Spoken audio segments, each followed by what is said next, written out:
Hello students, इस video में आज हम सभी यूनिट नंबर 5 स्टार्ट करने वाले हैं। यूनिट नंबर 5 जो है हमारी short run and long run equilibrium है, macro economic equilibrium, GDP and price level के रिलेशन को दिखाते हुए। तो उससे में सबसे पहला जो टॉपिक आता है हमारे पास वो आता है एग्रीगेट डिमांड कर्व का, ठीक है, यानी समग्र मांग वक्र। तो समग्र मांग वक्र को आज हम पढ़ेंगे कि एग्रीगेट डिमांड कर्व कैसे डिराइव होता है। तो सबसे पहली बात तो हम इसके डेरिवेशन को सीखेंगे, यानी कि व्युत्पत्ति को, ठीक है, हिंदी में क्या कहते हैं, व्युत्पत्ति। फिर इसके बाद हम इसमें स्लोप देखेंगे, इसका ढलान कैसा होता है, ठीक है। फिर हम डिस्कस करेंगे यहाँ पर कि ये कर्व शिफ्ट कैसे होता है, ठीक है, यानी इसके अंदर खिसकाव कैसे कैसे आते हैं। Clear students. फिर इसके बाद नेक्स्ट एक और वीडियो बनाऊंगा जिसमें मैं एडी के शॉक की बात करूंगा, यानी कि एडी थक्के की। Clear students. तो चलिए देखिए स्टार्ट करते हैं। तो सबसे पहला आज टॉपिक रहेगा वो रहेगा डेरिवेशन ऑफ एडी कर्व, ठीक है। तो लिखिए आप सभी, टॉपिक डालिए। टॉपिक रहेगा, आप सभी कॉपी निकाल के पढ़िएगा तो बहुत अच्छे से समझ में आएगा। टॉपिक है डेरिवेशन ऑफ एडी कर्व, ठीक है, एडी वक्र की व्युत्पत्ति। रुक जाइए थोड़ी दोस्तों, व्युत्पत्ति, ठीक है। चलिए देखिए डायग्राम ड्रॉ करेंगे। डायग्राम डबल साइडेड होगा, मतलब डबल डायग्राम होगा, एक नीचे भी और ऊपर भी। ये रहा हमारे पास एक्स एक्सिस। अब हम एक्स एक्सिस पे अपनी रियल जीडीपी दिखा रहे हैं, यानी वास्तविक जीडीपी, और यहाँ पर हम दिखा रहे हैं अपना एई लेवल, यानी एग्रीगेट एक्सपेंडिचर, ठीक है। यहाँ से आप सभी को पता है एक 45 डिग्री एंगल लाइन जाती है, ये गई, ठीक है। इसको हम एएस या वाई का नाम दे देते हैं, और ये 45 डिग्री का एंगल बनाती है, हमें पता है, ठीक है। अब हम यहाँ पर एक एई अपना खींचेंगे, एग्रीगेट एक्सपेंडिचर। तो एग्रीगेट एक्सपेंडिचर कर्व आप सभी को पता है इस तरीके से ऊपर की ओर जाता है। तो ये रहा हमारे पास aggregate expenditure curve. Economy equilibrium पे आ रही है, यहाँ पर इक्विलिब्रियम जीडीपी वाई है, इक्विलिब्रियम पॉइंट ई है, ठीक है।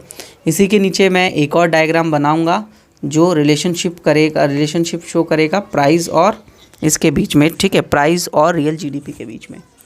तो यहाँ देख लेते हैं डायग्राम एक और, ठीक है। चलिए देखिए ये रहा, ठीक है। यहाँ पर हम क्या क्या दिखा रहे हैं वो देख लीजिए। यहाँ दिखा रहे हैं हम रियल जीडीपी, और यहाँ हम दिखाएंगे प्राइस लेवल को इस बार, यानी कि कीमत स्तर, ठीक है। रियल जीडीपी यानी वास्तविक जीडीपी।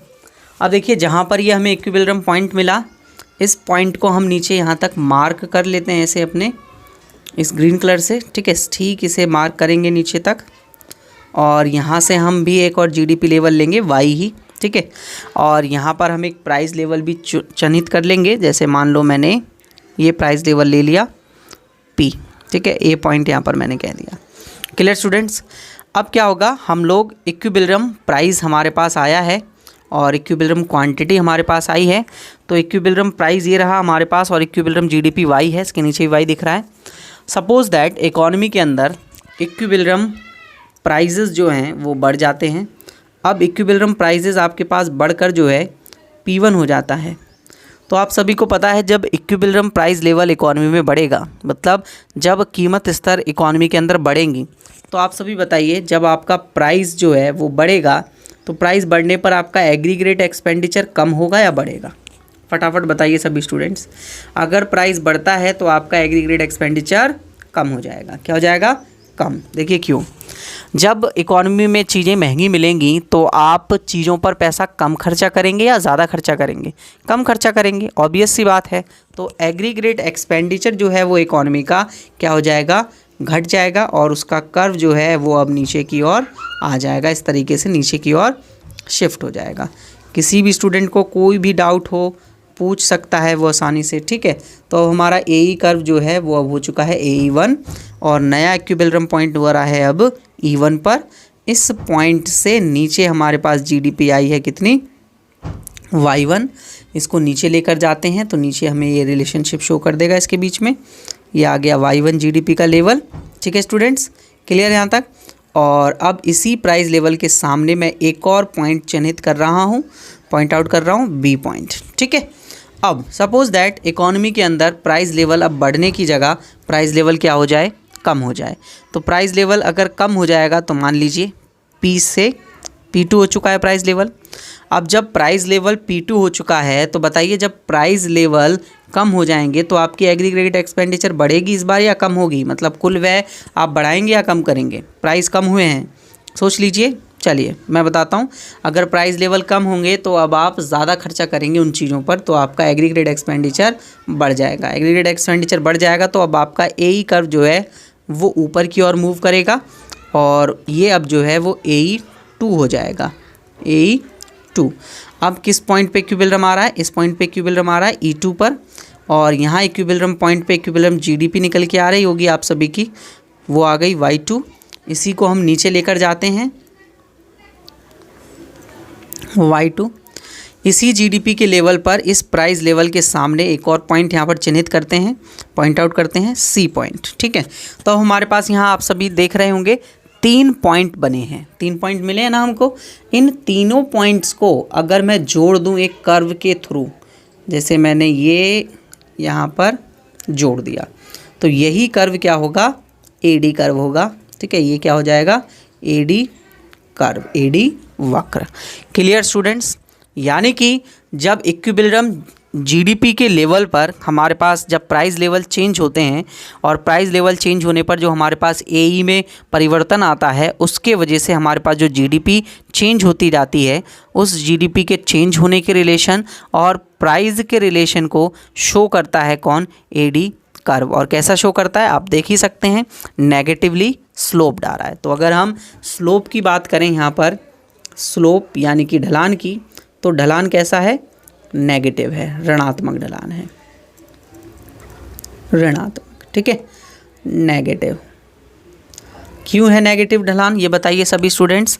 क्योंकि प्राइस लेवल यानी कीमत स्तर और रियल जीडीपी यानी वास्तविक जीडीपी में यहाँ हमको कैसा रिलेशनशिप देखने को मिल रहा है, यहाँ हमको नेगेटिव रिलेशनशिप देखने को मिल रहा है, यानी कि इनडायरेक्ट रिलेशनशिप देखने को मिल रही है, इनडायरेक्ट। ठीक है, यानी कि अप्रत्यक्ष संबंध या आप विपरीत संबंध भी कह सकते हैं। क्योंकि जब प्राइस लेवल बढ़ा तो आपने देखा जीडीपी लेवल कम हो गई। ठीक है, प्राइस लेवल बढ़ने पर, और जब प्राइस लेवल कम हुआ तो आपने देखा जीडीपी का लेवल क्या हो गया, बढ़ गया। तो ये कैसा रिलेशनशिप देखने को मिल रहा है हमें, यहाँ पर इनडायरेक्ट यानी अप्रत्यक्ष या विपरीत संबंध देखने को मिल रहा है। कोई दिक्कत किसी स्टूडेंट को, और कैसे ये डायग्राम बनाया मैंने आप सभी को बहुत अच्छे से समझ में आया होगा। क्लियर है, अब हम आगे चलते हैं। क्लियर स्टूडेंट्स, अब हम बात करते हैं इस कर्व में शिफ्ट की। ठीक है, अब आप टॉपिक डालिए, shift in AD curve, V है। ठीक है, AD वक्र में खिसकाव। ठीक है, देखिए कैसे होगा, डायग्राम बनाकर ही बताऊंगा मैं आप सभी को। ठीक है, सपोज दैट हमारे पास दोबारा से एक डायग्राम ड्रॉ करेंगे, इस बार थोड़ा सा छोटा सा डायग्राम ड्रॉ करेंगे, चीज़ें बस थोड़ी सी अच्छे से समझ में आ जाए हम सभी को। इसके नीचे एक और डायग्राम ड्रॉ करेंगे।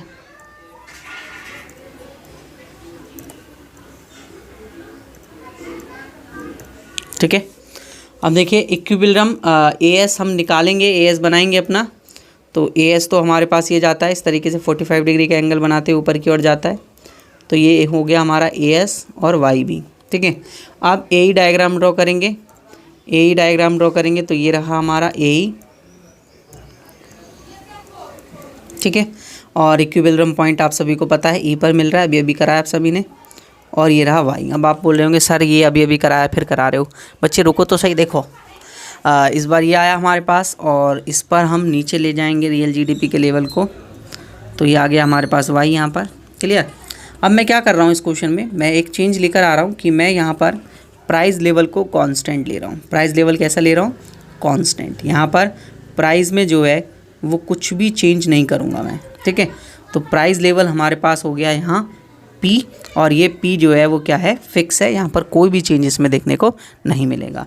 तो हमने एक AD कर्व ड्रॉ कर दिया यहाँ पर, ये रहा AD कर्व, क्लियर।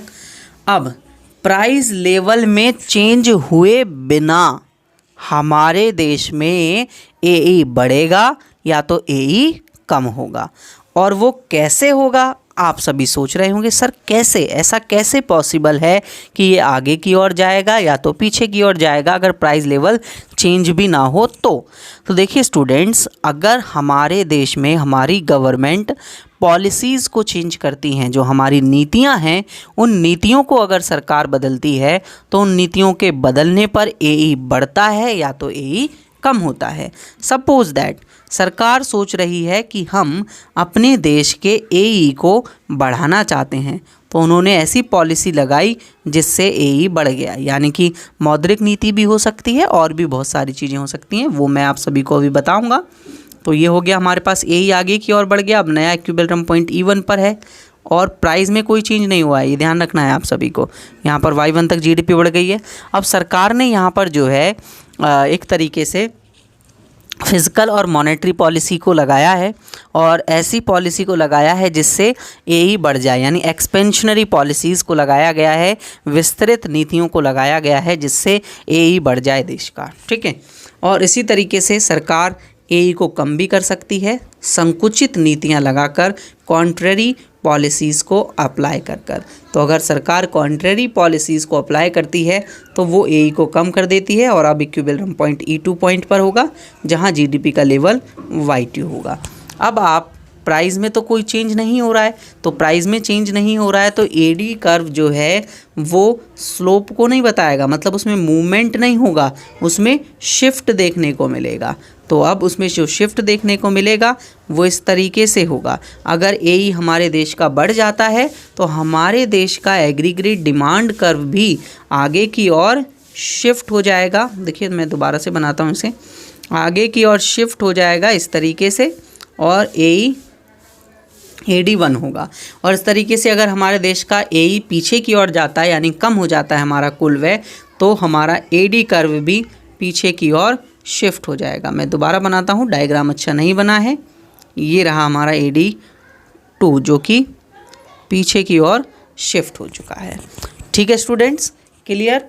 तो इस तरीके से हमें जो है वो यहाँ पर मैंने इनको नाम भी दे दिया, और इस तरीके से ये आगे या पीछे की ओर शिफ्ट हो सकता है जब प्राइस लेवल यानी कि कीमत स्तर को हम लोग समान रखें, कीमत स्तर में कोई भी परिवर्तन ना करें तो AD कर्व जो है वो आगे या पीछे की ओर शिफ्ट हो सकता है। लेकिन अगर हम प्राइस लेवल में चेंज करते हैं, इनमें चेंज होता है, तो इसमें चेंज होने से AD कर्व जो है वो हमारे पास कुछ इस तरीके से अपवर्ड या डाउनवर्ड जो है मूव करेगा, ठीक है। जैसे सपोज दैट प्राइस लेवल कम हो गया तो GDP बढ़ जाएगी, और जब प्राइस लेवल बढ़ गया तो GDP क्या हो जाएगी? कम हो जाएगी। तो ये मूवमेंट होगा एक ही कर्व पर, जो अभी मैंने प्रीवियस ग्राफ में आप सभी को समझाया था। क्लियर स्टूडेंट्स, कोई भी दिक्कत किसी स्टूडेंट को यहाँ पर नहीं होनी चाहिए, ठीक है। तो बेसिकली यहाँ पर हमने बात करी इसमें शिफ्ट होने की, तो ये जो शिफ्ट होता है इसको ही हम लोग क्या बोलते हैं? शॉक। क्या बोलते हैं? शॉक, यानी कि थक्का। तो थक्का होता है हमारे पास, शॉक जो होता है वो होता है शिफ्ट इन AD कर्व। तो AD कर्व में शिफ्ट इस तरीके से हमें देखने को मिलता है, ठीक है। अब क्या करूँगा मैं, नेक्स्ट जो टॉपिक होगा वो होगा हमारे पास factor responsible for AD shock. AD shock के लिए कौन कौन से फैक्टर रिस्पॉन्सिबल हैं उन सभी को मैं कराऊंगा, ठीक है। तो देखिए टॉपिक डालिए आप सभी। टॉपिक क्या है? फैक्टर्स। अफेक्टिंग भी लिख सकते हो, रिस्पॉन्सिबल लिख दो, कोई दिक्कत नहीं है। Responsible for demand shock. Stock लिख दिया मैंने, शॉक, ठीक है। हिंदी में लिख लीजिए, मांग थक्के मांग थक्के के लिए उत्तरदायी कारक। ठीक है, तो मेनली दो ही फैक्टर्स हैं जो इसके लिए रिस्पॉन्सिबल हैं। पहला फैक्टर है हमारे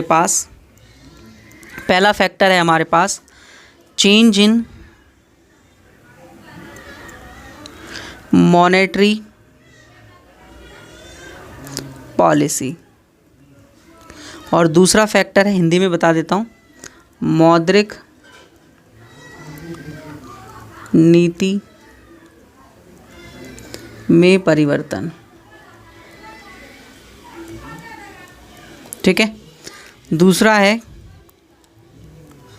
चेंज इन फिस्कल पॉलिसी, राजकोषीय नीति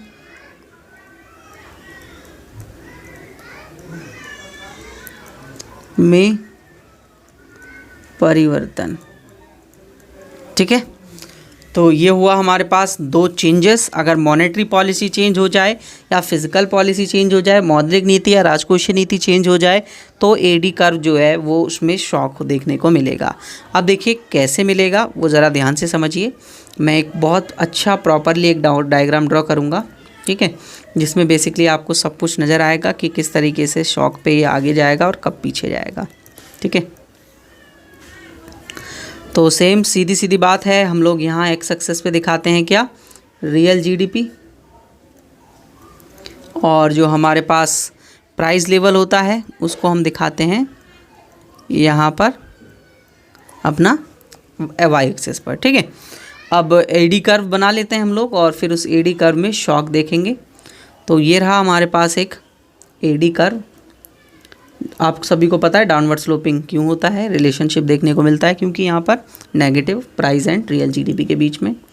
अब अगर हमारा एडी कर्व आगे की ओर चला जाता है, मतलब आगे की ओर ये गया, तो इसके आगे की ओर जाने का सबसे पहला जो रीजन होगा वो रीजन होगा कि सरकार ने जो पॉलिसी लगाई मॉनेटरी और फिजिकल पॉलिसी, राजकोषीय और मौद्रिक नीति, वो ऐसी नीति थी जो हमारे देश में चीज़ों को बढ़ा रही है, मतलब पॉजिटिव शॉक देखने की जो है वो कोशिश कर रही है। ठीक है, जिसके वजह से हमारे पास इकॉनमी में एडी कर्व जो है वो आगे की ओर बढ़ गया।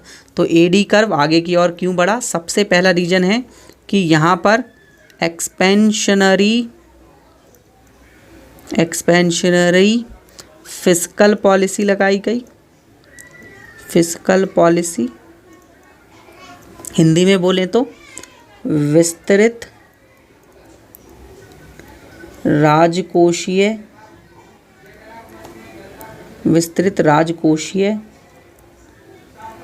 नीति।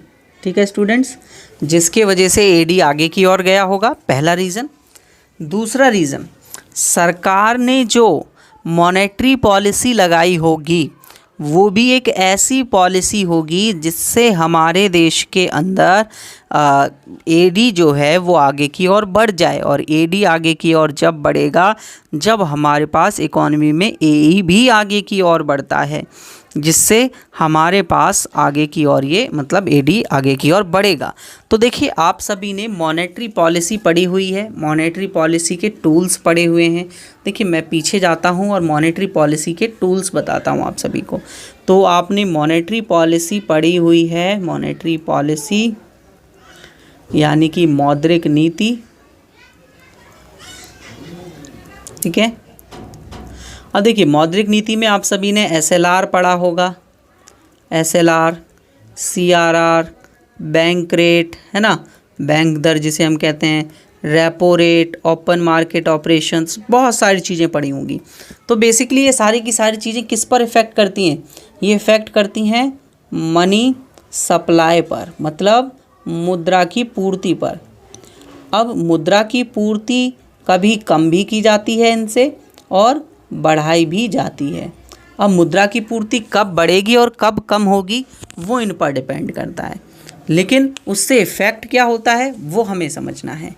अगर हम मुद्रा की पूर्ति को बढ़ा देते हैं, इंक्रीज़ का साइन बनाया है और ये मैंने डिक्रीज़ का साइन बनाया है, अगर मुद्रा की पूर्ति हम बढ़ा देते हैं तो लोगों के पास ज़्यादा पैसा आता है, और जब लोगों के पास ज़्यादा पैसा आते हैं तो वो लोग AE को भी क्या करते हैं, बढ़ाते हैं, और जब AE बढ़ता है तो AD कर्व जो है वो फॉरवर्डली शिफ्ट होता है, मतलब आगे की ओर शिफ्ट होता है, ठीक है, आगे की ओर खिसक जाता है।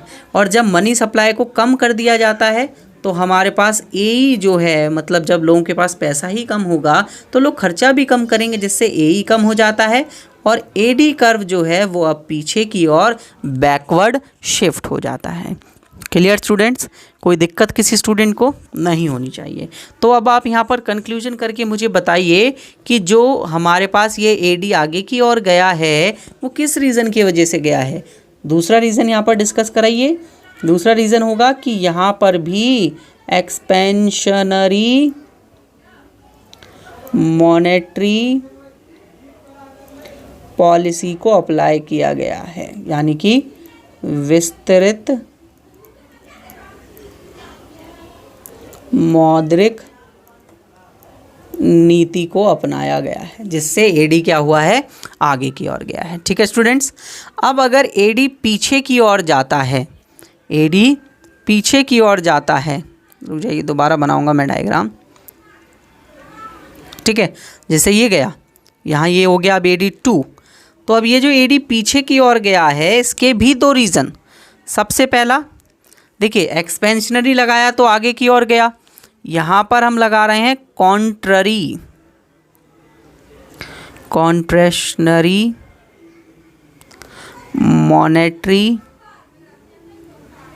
एंड फिस्कल पॉलिसी, मैंने दोनों एक ही में काउंट कर दिए हैं, ठीक है, यानी कि विस्तृत राजकोषीय व मौद्रिक नीति। तो राजकोषीय और मौद्रिक नीति दोनों ही कैसी लगाई गई है, कॉन्ट्रेरी लगाई गई है। विस्तृत लिख दिया दोस्तों मैंने, सॉरी, यहाँ मुझे संकुचित लिखना है। क्या लिखना है, संकुचित। संकुचित मौद्रिक नीति और राजकोषीय नीति लगाई गई है, जिसकी वजह से AD कर्व पीछे की ओर शिफ्ट हुआ है, शॉक हुआ है। तो जो हमारे पास पीछे की ओर गया है इसको बोलते हैं नेगेटिव शॉक, ठीक है, पेपर में एग्ज़ाम में आ सकता है नेगेटिव और पॉजिटिव शॉक लिखा हुआ नाम से। तो ये होता है नेगेटिव शॉक, यानी कि ऋणात्मक थक्का, ठीक है, और ये जो हमने आगे की ओर लिखा ये होता है पॉजिटिव शॉक, पॉजिटिव शॉक, धनात्मक थक्का। क्लियर स्टूडेंट्स, तो नेगेटिव और पॉजिटिव शॉक्स वो बोल सकता है एग्ज़ाम में, तो आप समझ जाइएगा वो तुमसे क्या पूछने की कोशिश कर रहा है। क्लियर है, कोई दिक्कत इसमें चलिए नहीं होनी चाहिए, बहुत अच्छे से हम चीज़ों को जो है वो समझ रहे हैं। ठीक है स्टूडेंट्स, तो नेक्स्ट वीडियो सप्लाई कर्व की रहेगी, ठीक है, नेक्स्ट वीडियो में मैं आप सभी को सप्लाई कर्व कराऊंगा और किस तरीके से शॉर्ट रन और लॉन्ग रन के सप्लाई कर्व्स होते हैं इसके बारे में हम डिस्कस करेंगे। तो वीडियो अच्छा लगा हो तो वीडियो को सभी स्टूडेंट्स ज़्यादा से ज़्यादा लाइक कर दें और कमेंट करके बताएं अगर आपका कोई और सुझाव है मेरे लिए तो, ठीक है। बाकी इस नंबर पर मुझे कांटेक्ट कर लीजिए अगर आपको फुल कोर्सेज़ के नोट्स कोर्स चाहिए हो तो, ठीक है। न्यू व्यूअर हैं अगर आप मेरे चैनल पर तो चैनल को सब्सक्राइब ज़रूर कर लें, क्योंकि इसी तरीके की वीडियोस मैं आप सभी के लिए बनाता रहता हूं। धन्यवाद स्टूडेंट्स, अगले वीडियो में मिलते हैं।